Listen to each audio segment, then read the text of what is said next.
Hi friends, how are you? Hope का बहुत अच्छे होंगे। मेरे एक न्यू वीडियो में आपका स्वागत है। एंड ये वीडियो सीनियर फाउंडेशन का है और इस वीडियो में कॉस्ट अकाउंटिंग में कुछ इंपॉर्टेंट कॉन्सेप्ट और देखेंगे। होप सो आपको ये वीडियो अच्छा लगेगा। अगर आपको ये वीडियो अच्छा लगे तो प्लीज लाइक शेयर सब्सक्राइब करें अपने फ्रेंड्स के साथ। तो मैं स्टार्ट करता हूँ ये वीडियो हमारा।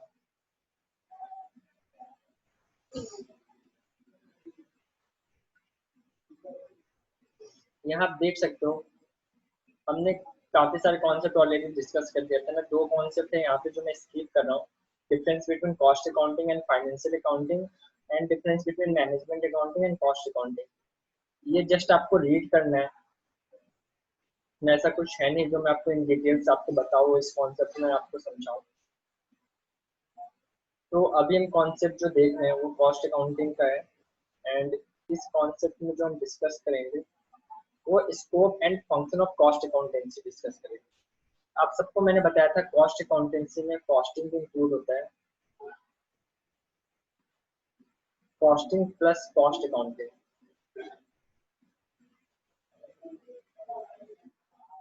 ये दोनों कॉन्सेप्ट इंक्लूड होते हैं कॉस्ट अकाउंटेंसी में। तो यहाँ पे स्कोप ऑफ कॉस्ट अकाउंटेंसी इन्होंने पूछा है और बता रहे हैं उसके बारे में, scope and function of cost accountancy. तो scope of cost accountancy is very wide and it's include the following. Cost accountancy का स्कोप वेरी वाइड है। Cost accountancy just like earth, okay. ये पृथ्वी है और पृथ्वी मैंने आपको पहले भी बताया था, इसके दो छोटे छोटे पार्ट्स हो गए। ये हमारा क्या बन गया, कॉस्ट अकाउंटिंग एंड कॉस्टिंग। ये दोनों इसके छोटे से पार्ट है। तो हम कॉस्ट और सर्टेनमेंट देखते हैं। कॉस्ट और सर्टेनमेंट होता क्या है? और सर्टेनमेंट मतलब कॉस्ट को निर्धारण करना, बताना। It deals with the collection and analysis of expenses, the measurement of production of the different products at different stages of the manufacture, and the linking up of production with expenses. In fact, wherein the procedure for the collection of expenses give rise to the different system of costing as historical or actual costs, estimated cost, standard cost, etc. Again, the varying procedures for measurement of production have resulted in the different method of costing such as specific order costing, operation costing, etc. For linking up of production with the expenses. The different techniques of costing such as marginal cost technique, the cost technique, the direct material technique have been evolved. All the three, that is system, method and technique, can be used in one concern simultaneously. तो cost और settlement का मतलब क्या होता है? हमको cost decide करना है किसी भी पार्टिकुलर प्रोडक्ट की या पार्टिकुलर सर्विस की जो हम अपने कस्टमर्स को हम प्रोवाइड करते हैं, ओके। कॉस्ट और सेटलमेंट करने के लिए हमें क्या करना होगा, हमें वो सारी चीजें जो उस पार्टिकुलर प्रोडक्ट में लगा है उसके बारे में मालूम करना पड़ेगा, ओके। तो उसके बारे में कैसे मालूम करेंगे? हम डायरेक्ट मटेरियल कितना यूज हुआ, डायरेक्ट लेबर कितना यूज हुआ, अदर कोई कंपोनेंट लगा होगा, वो सारे कंपोनेंट को हम मालूम करते हैं कि कितना कितना यूज हुआ है इस पार्टिकुलर प्रोडक्ट को या पार्टिकुलर सर्विस को प्रोवाइड करने में, ओके। तो ये सारे कॉन्सेप्ट को जब हम करते हैं, इसी प्रोसीजर को हम कॉस्ट और सेटलमेंट बोलते हैं। कॉस्ट और सेटलमेंट मीन्स किसी पार्टिकुलर प्रोडक्ट की कॉस्ट को डिसाइड करना, कॉस्ट को असर्टेन करना कि what is the cost of the manufacturing a product या what is the cost of the providing a service to customers. तो कॉस्ट और सेटलमेंट है। कॉस्ट अकाउंटिंग हमने ऑलरेडी डिस्कस कर लिया है previously. Cost control, cost control होता क्या है? कॉस्ट कंट्रोल जो होता है मैं आपको बताऊं। सपोज मुझे शिमला जाना है, मैं आपको एक एग्जांपल दे रहा हूँ। ये मैं हूँ और मेरे फ्रेंड्स हैं, ये हम 4 फ्रेंड्स हैं, ओके। हम चारों फ्रेंड्स को कहाँ जाना है? शिमला जाना है। ये पहाड़ मैंने बना दिया है।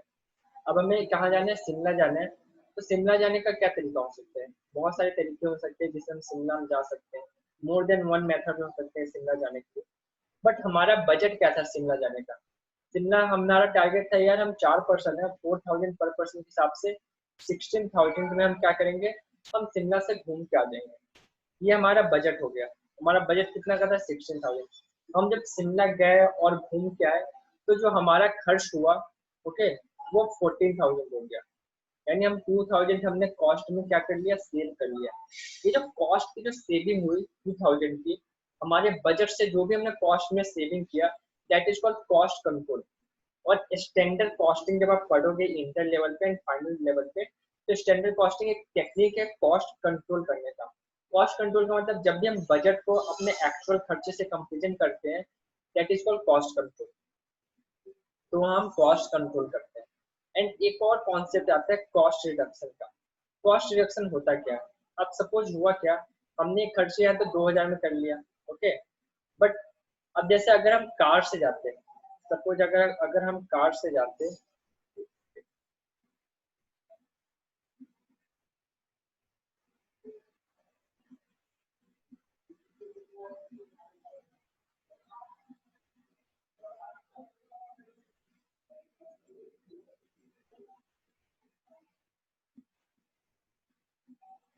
अब सपोज अगर हम कार से जाते हैं, ये हमारा कार मैं बना रहा हूँ,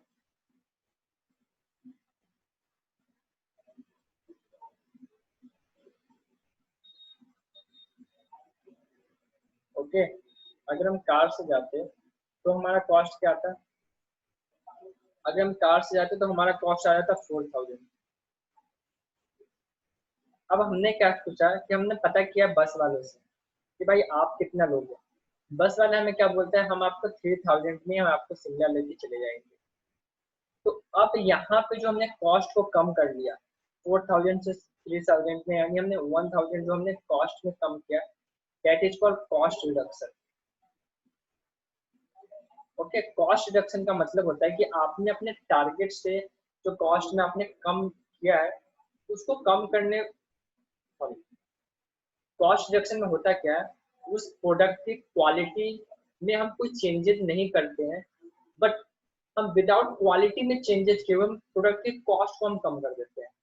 सपोज हमने अब क्या किया, अब हम बस से अब हम जा रहे हैं तो हमारी कॉस्ट कम हो गई। हमारे पास कोई अदर सोर्स भी हो सकता है, कोई ऐसा सोर्स निकल के आ जाए। अब सपोज कोई पर्सन है, कोई जैसे कोई ट्रक वाला है, अब ट्रक वाला शिमला जा रहा था, ठीक है। अब ट्रक वाला शिमला जा रहा था, उसने देखा कि रास्ते में 4 दोस्त थे, ट्रक में उसकी सीट थी, बोला कि भाई हमें ले चलो। तो हमने बोला कि भाई हम तुम्हारे साथ जाएंगे, हमें जाने में भी दिक्कत होगा। और हम क्या बोल रहे हैं, अगर हम बस वाले के साथ जा रहा है तो 3000 ही ले रहा है, और हम काफी अच्छे से जाएंगे, एसी में बैठ के जाएंगे।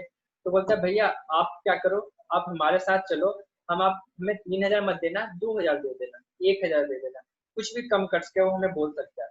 तो वहां भी हमारा कॉस्ट कम हो गया। फिर हम क्या करेंगे, हम ट्रक से चले जाएंगे। तो हम काफी सारे कुछ मतलब कॉस्ट रिडक्शन का होता है, कंटिन्यूअस प्रोसेस होता है, वो एंड नहीं हो सकता, वो कंटिन्यूअस रेगुलर बेसिस पे होते रहेगा। बट कॉस्ट कंट्रोल क्या है, पार्टिकुलर टाइम या पार्टिकुलर ट्रांजेक्शन पे होता है। अब ऑब्जेक्टिव ऑफ कॉस्ट अकाउंटिंग क्या होता है? कॉस्ट अकाउंटिंग का ऑब्जेक्टिव क्या होता है? अब देखो आप सबने को अभी मैंने इतने सारे कुछ बताया, तो आप समझ सकते हो कॉस्ट अकाउंटिंग का ऑब्जेक्टिव क्या होगा। To ascertain cost per unit, मैंने आपको ऊपर भी बताया कॉस्ट असर्टेनमेंट करना, यानी हमने जो प्रोडक्ट को हमने प्रोड्यूस किया है उसी कॉस्ट में फाइंड आउट करनी है। कॉस्ट अकाउंटिंग का ऑब्जेक्टिव यही है। अब मेरे पास एक पेन है, इस पेन की कॉस्ट क्या आएगी, जब तक मुझे इसकी कॉस्ट नहीं मालूम चलेगी मैं मार्केट में मैं बेच कैसे पाऊंगा? बिकॉज सेलिंग प्राइस जानने के लिए मुझे कॉस्ट जानना होगा, तभी मैं उसमें प्रॉफिट ऐड करूंगा और फिर मैं उसको सेल करूंगा। ठीक है, तो फर्स्ट थिंग्स क्या है, कॉस्ट को असर्टेन करना, कॉस्ट को डिसाइड करना, to provide correct analysis of cost for both process operation and different element of cost. Yes, अगर आप सही कॉस्ट को कैलकुलेट नहीं कर पाओगे तो मैनेजमेंट को डिफिकल्टीज फेस करना पड़ेगा। इसलिए कॉस्ट अकाउंटिंग ऑब्जेक्टिव क्या है, करेक्ट हमें कॉस्ट को एनालिसिस करना, और वो सारे रिसोर्सेज जो हमने during the manufacturing process use किया है, उन सब की कॉस्ट को हम सही तरीके से फाइंड आउट करें। डिफरेंट एलिमेंट का मतलब होता है एलिमेंट्स, मटेरियल, लेबर, ओवरहेड, ये सारे हमारे कॉस्ट के एलिमेंट्स हैं।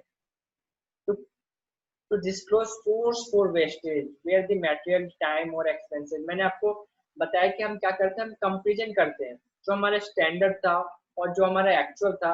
आपको एक दिन में 4 घंटे पढ़ने थे लेकिन आपने 2 घंटे ही पढ़ा, तो आपने 2 घंटे कम पढ़ा, यानी 2 घंटे आपने अपने आप को अंडर यूटिलाइज किया। वो सारी चीजों को हम फाइंड आउट करेंगे कि क्यों अंडर यूटिलाइज हुआ या ओवर यूटिलाइज हुआ तो क्यों हुआ। अब सपोज आपको घर से, अपने घर से आपको स्कूल जाना था, ठीक है, आपको घर से स्कूल जाने में 1 घंटे लगने थे, आपने 2 घंटे लगा दिया, ओके, ऐसा भी हो सकता है। तो वो सारे चीजें जो हमने एक्स्ट्रा किया, जिसको हमें विद इन द टाइम कर लेना चाहिए था और विद इन द टाइम हम नहीं कर पाए, उन सब चीजों को हम एनालिसिस करते हैं to provide requisite data and serve a guide to price fixation of product manufacture or service vendor. अब हमें कॉस्ट मालूम चलेगा और सर्टेन करेंगे तभी तो हमें सारा कुछ सब कुछ एक दूसरे से लिंक है, सेम चीजें रिपीट होगी, बस आपको एग्जाम में सब कुछ लिखना है। To exercise effective control of stock of raw material WIP and consumer stores.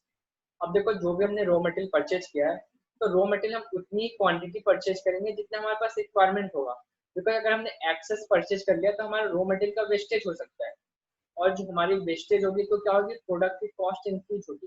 तो हमें अपने वेस्ट को कंट्रोल करने के लिए सारी चीजें करना पड़ेगा, जिससे हम अपनी क्या करें, प्रोडक्ट की कॉस्ट को रिड्यूस कर सके, अपने वेस्ट को कम कर सके। वर्क इन प्रोग्रेस में भी ये सारी चीजें का फाइंड आउट करना पड़ेगा, इफेक्टिव कंट्रोल इनके ऊपर रखना होगा। अब होता क्या है मैं आपको बताऊं, सपोज अब मुझे कोई प्रोडक्ट बनाना था जिसमें 1 kg रॉ मटेरियल लगना था, और गलती से मैंने 2 kg रॉ मटेरियल लगा दिया, तो 1 kg जो एक्स्ट्रा रॉ मटेरियल लगा वो तो कंपनी के लिए एक तरीके से लॉस की तरह हो गया ना। तो जो काम वो 1 kg में कर सकता था वो काम के लिए आपने 2 kg लगाया, तो ये चीजें कैसे मालूम चलेगी जब तक आपके पास रॉ मटेरियल के सारे डाटा अवेलेबल नहीं होंगे, आपने किस ऑर्डर के अगेंस्ट कितना रॉ मटेरियल आपने इशू किया एंड उसका उसमें वेस्टेज कितना हुआ, तभी तो आप नेक्स्ट टाइम से उन गलतियों को रेक्टिफाई करोगे। तो इसी तरीके से raw material WIP finish goods सबके ऊपर हम सारे इंटरनल चेक लगाते हैं, जिससे हमें मालूम चलता है कि जितना हमें कोई हमारी रिसोर्सेज अंडर यूटिलाइजेशन तो नहीं हो रहा है, किसी रिसोर्सेज के ऊपर वेस्ट तो ज्यादा नहीं हो रहा है, मैनेजमेंट वो कहाँ काम करना चाहिए जिससे अपने कॉस्ट को रिड्यूस कर सके। वो सारी चीजें मालूम करने के लिए हमें हर एक छोटे से एलिमेंट्स के ऊपर काम करना पड़ता है। To reveal resources of economy by installing and implementing a system of cost control for material, labor and overhead. Cost control का स्टैंडर्ड कॉस्टिंग सिस्टम है जो आप इंटर लेवल पे आके पढ़ोगे। स्टैंडर्ड कॉस्टिंग, स्टैंडर्ड कॉस्टिंग मैंने आपको उस समय से यही बता रहा हूँ कि हम एक्चुअल और जो हमारा स्टैंडर्ड था उसमें आपस में हम कंपेरिजन करेंगे, मटेरियल में भी, लेबर में भी और ओवरहेड में भी। तो जो डिफरेंसेज आएगा फिर हम डिफरेंसेज का रीजन फाइंड आउट करेंगे कि आखिर ये डिफरेंसेज क्यों आया। बिकॉज सपोज मेरे को अगर मार्केट से, अब परचेज डिपार्टमेंट है, कंपनी में परचेज डिपार्टमेंट होता है जो रॉ मटेरियल परचेज करके लाती है। अब सपोज परचेज डिपार्टमेंट है तो उसको 10 रुपए पर केजी रॉ मटेरियल परचेज करना चाहिए था, उसने 12 रुपए पर केजी परचेज कर लिया, तब 2 रुपए तो मैनेजमेंट को ज्यादा पे करना पड़ेगा ना, और 2 रुपए की वजह से इसकी कॉस्ट इंक्रीज कर जाएगी। तो हम रीजन फाइंड आउट करेंगे कि आखिर भाई तुमने 2 रुपए क्यों ज्यादा पे किया, तुम्हें रीजन बताना पड़ेगा। अगर मैनेजमेंट उस रीजन से सेटिस्फाई करता है तो ठीक है, अदरवाइज तुम्हारा सैलरी से डिडक्ट होगा या कुछ उसका सब्स्टिट्यूट देखा जाएगा। सपोज आपको बोनस मिलता हो, इंसेंटिव मिलता हो, तो आपके इंसेंटिव में से डिडक्शन किया जाएगा। तो ये सब कुछ मैनेजमेंट डिसाइड करती है, तो उन सब डिसाइड करने के लिए उन्हें सारे डिटेल्स डाटा चाहिए होता है, जो मटेरियल, लेबर, ओवरहेड। अब देखो प्रोडक्शन मैनेजर, अब सपोज रॉ मटेरियल अगर मैंने ज्यादा यूज कर लिया, 1 की जगह पे 2 kg यूज किया, तो इसके लिए कौन रिस्पॉन्सिबल होगा, जो बंदा प्रोडक्शन में काम कर रहा होगा वही तो रिस्पॉन्सिबल होगा। तो ये सारी चीजें को हम फाइंड आउट करेंगे। Advise management on future expansion policies and procedure for capital project, हम मैनेजमेंट को एडवाइस करेंगे to present and interpret data for management planning decision making, to help the preparation of the budget. हम budgets बनाते हैं different levels of activity के ऊपर, to organize an effective information system so that different level of management may get the required information at the right time। तो costing में वो सारे information आ जाते हैं ना, मटेरियल से लेके लेबर से लेके ओवरहेड तक, और बाकी सारे डिपार्टमेंट में कौन कौन से डिपार्टमेंट में कितने एम्प्लॉयज है, कौन से एम्प्लॉयज किस लेवल पे काम कर रहा है। बिकॉज कहीं ना कहीं कॉस्ट का इन्वॉल्वमेंट तो हर एक जगह होगा। अब सपोज आपके डिपार्टमेंट में 4 लोगों की जरूरत थी और आपके डिपार्टमेंट में 5 लोग हैं, तो हमने एक एम्प्लॉय की खर्चा तो कंपनी एक्स्ट्रा में बियर कर रही है, उसको कंपनी शिफ्ट कर सकती है किसी और डिपार्टमेंट में, या उसको रिट्रेस कर सकती है अगर कंपनी को रिक्वायरमेंट नहीं होगी तो सारे चीजों को फाइंड आउट करने के लिए कॉस्टिंग के सारे डिटेल्स आपके पास होने चाहिए। To guide management to supply useful data, to help supervising the working of purchase card accounting data processing through computers, to organise internal audit system. मैंने आपको स्टार्टिंग में बताया था इंटरनल चेक के बारे में। To organise cost reduction programmes with the help to different department managers, सबको cost reduction cost control के बारे में अवेयर्स अवेयरनेस करवाएंगे। To provide specialisation service of cost audit in order to prevent the errors and frauds and to facilitate promote error and frauds का मतलब क्या हुआ? अब हो सकता है ना कि आपने जो रॉ मटेरियल आपने ज्यादा परचेज किया था वो आपने नेग्लिजेंस की वजह से आपने परचेज किया, बिकॉज मार्केट में 10 रुपए के जी था, बट आपने जिस वेंडर से परचेज किया वो आपका रिलेटिव था और इसलिए आपने उससे महंगा परचेज किया। तो सारे फ्रॉड्स, वो सारे एरर्स ये कॉस्ट अकाउंटिंग से ही फाइंड आउट होती है। To find out the costing profile or costing profit and loss by identifying the revenue, costing का भी P&L अकाउंट बनता है, वो सब कुछ आप इंटर में आप देखोगे। जस्ट आपको यहाँ पे भी रीड करना है कि सारी चीजें जो कॉस्ट अकाउंटिंग हमें प्रोवाइड करती है, हेल्प करती है, ये सारे उसके ऑब्जेक्टिव्स है। अब इस वाले पॉइंट्स को आप पढ़ लेना, सेम वही चीज है। अब एडवांटेज क्या क्या है, अभी मैंने इतना ऑब्जेक्टिव बताया, ऑब्जेक्टिव से आपको एडवांटेज पता चल चुका होगा। Profitable and unprofitable activities are disclose, मतलब कौन कौन सी ऐसी एक्टिविटीज है जो हमारे प्रॉफिट को बढ़ाने में हेल्प कर रहा है और कौन सी एक्टिविटीज है जो हमारे प्रॉफिट को बढ़ाने में हेल्प नहीं कर रहा है। And step can be taken to eliminate और reduce those activities from which little और no benefit to obtain the change. Suppose अब देखो मेरी फैक्ट्री में क्या है, वेयर हाउस मैंने ले रखा है। वेयर हाउस से क्या होता है, गुड्स की कोई वैल्यू में एडिशन नहीं होगा, बट हमें गुड्स रखने के लिए हमें क्या चाहिए, वेयर हाउस चाहिए। तो एक पता है, एक जब आप फाइनल लेवल पे आओगे तो एक जस्ट इन टाइम का कॉन्सेप्ट है। जस्ट इन टाइम का होता है जितना हमें रॉ मटेरियल का रिक्वायरमेंट होगा हम उतना ही रॉ मटेरियल परचेज करेंगे कि हमें वेयर हाउसिंग करना ही ना पड़े। तो ये खर्चा तो हमारा क्या हो गया, ये खर्च हमारा क्या हो गया, एलिमिनेट हो गया वेयर हाउस का खर्चा, अगर हम जस्ट इन टाइम को इम्प्लीमेंट कर दिया। तो एक नॉन प्रॉफिटेबल एक्टिविटीज को हमने क्या किया, एलिमिनेट कर दिया। To enable a concern to measure the efficiency, मैंने आपको पहले ही बताया जो हम स्टैंडर्ड कॉस्टिंग को इम्प्लीमेंट करते हैं इफिशिएंसी को फाइंड आउट करने के लिए। To provide information upon with the estimates and tenders are based, its guides future production policies, it helps to in increasing profit, it enables a practical determination of profit or loss, it furnishes level data for comparing cost in different periods। ये सारे कुछ basic से function है जिसको आप read कर लोगे, इसमें अब ऐसा कुछ है नहीं। हाँ, इस पॉइंट को ना आपको याद करना है, ये मैक्सिमम 4 to 5 मार्क्स में आ सकता है आपके पॉइंट ऑफ व्यू से। ऑब्जेक्टिव बेस्ड पेपर होने जा रहा है फाउंडेशन का, तो वहां पे ये आ सकता है, बिकॉज ये सारे नाम आपको याद करने हैं कॉस्ट अकाउंटिंग स्टैंडर्ड्स है। देखो अकाउंटिंग स्टैंडर्ड्स बनते क्यों है, चाहे वो कॉस्ट अकाउंटिंग स्टैंडर्ड हो या फाइनेंशियल अकाउंटिंग स्टैंडर्ड हो। ओके, कॉस्ट अकाउंटिंग स्टैंडर्ड हो या फाइनेंशियल को हम क्या बोलते हैं, सिर्फ हम एस बोलते हैं, या अकाउंटिंग स्टैंडर्ड हो। इसका ऑब्जेक्टिव क्या होता है, यूनिफॉर्मिटी को लाना, कंसिस्टेंसी को लाना। बिकॉज अब सपोज मैं एक कॉस्ट अकाउंटेंट हूँ और कल को आप भी कॉस्ट अकाउंटेंट बनोगे, तो कल को जब मैंने कोई मेटेरियल की कॉस्ट की, तो मेरी मेटेरियल की कॉस्ट आई 100 रुपये, आपने कॉस्टिंग की तो 80 रुपये आ रहा है, मेरे एक पड़ोसी ने कॉस्टिंग किया तो 120 रुपये आ रहा है। अब एक पर्सन है जिसका रॉ मटेरियल है, ये तो बेचारा क्या करेगा, ये तो सोच रहा होगा यार मैंने कहा मैं क्या करूं, मुझे कुछ समझ में नहीं आ रहा, मैं इसकी वैल्यू 100 रुपया लूँ या 80 रुपया लूँ या 120 रुपया लूँ। तो ये चीजें प्रॉब्लम्स क्रिएट होगी।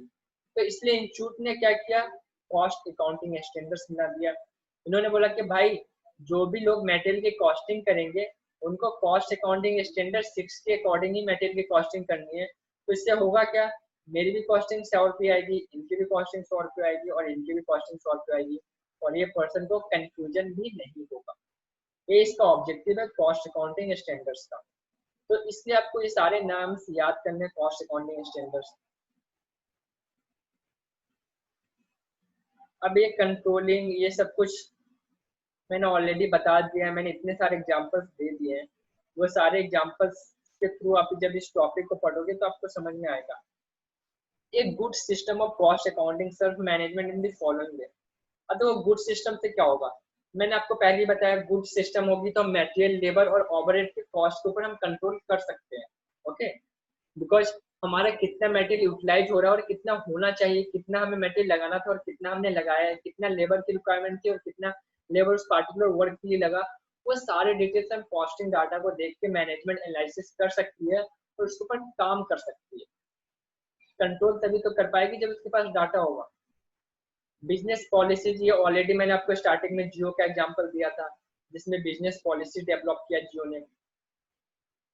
बजटिंग, बजटिंग होता क्या, अब आपको मान लो पूरे साल में, सपोज मेरे को इस साल 10,000 अपने सब्सक्राइबर्स कंप्लीट करने हैं, मैं आपको जस्ट एग्जांपल दे रहा हूँ, इस ईयर में मुझे अपने 10,000 सब्सक्राइबर्स कंप्लीट करने हैं। तो मैं क्या करूंगा, मैं इसके अकॉर्डिंग मैं प्लान करूंगा कि यार मुझे क्या क्या अपने यूट्यूब चैनल पे करना चाहिए जिससे मेरे सब्सक्राइबर्स इंक्रीज होते जाए, इंक्रीज होते जाए। तो कंपनी भी ऐसी करती है, कंपनी का ऑब्जेक्टिव क्या होता है, सेल्स को बढ़ाना। बिकॉज जितना ज्यादा कंपनी का सेल्स बढ़ेगा उसके अकॉर्डिंग कंपनी की प्रॉफिट भी बढ़ेगी।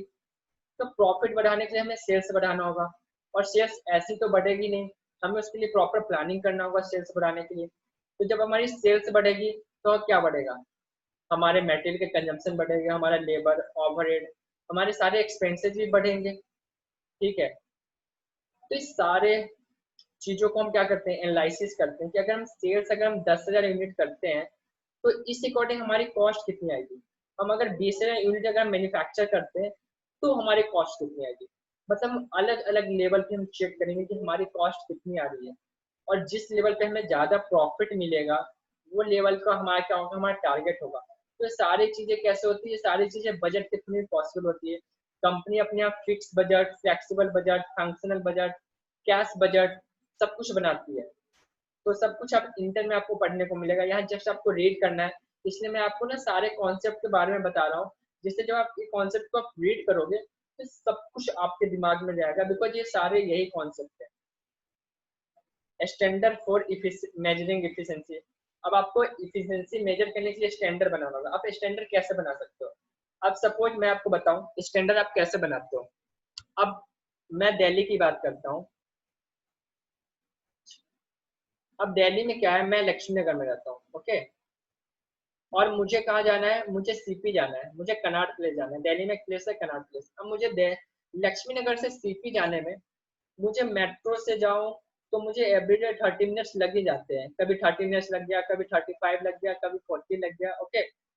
तो अब आप जब दोबारा आप कभी आप लक्ष्मी नगर से आप सीपी जाओगे तो आप क्या सोचोगे, यार मेरे को 30 से 40 मिनट तो लग ही जाएंगे। तो आप एक स्टैंडर्ड टाइम लेके चलोगे ना कि एटलीस्ट कम से कम मुझे 40 मिनट अपने पास लेके चलना है, तभी मैं लक्ष्मी नगर पहुंच पाऊंगा। सॉरी, लक्ष्मी नगर, या फिर मैं लक्ष्मी नगर से सीपी, या फिर मैं सीपी से लक्ष्मी नगर पहुंच पाऊंगा।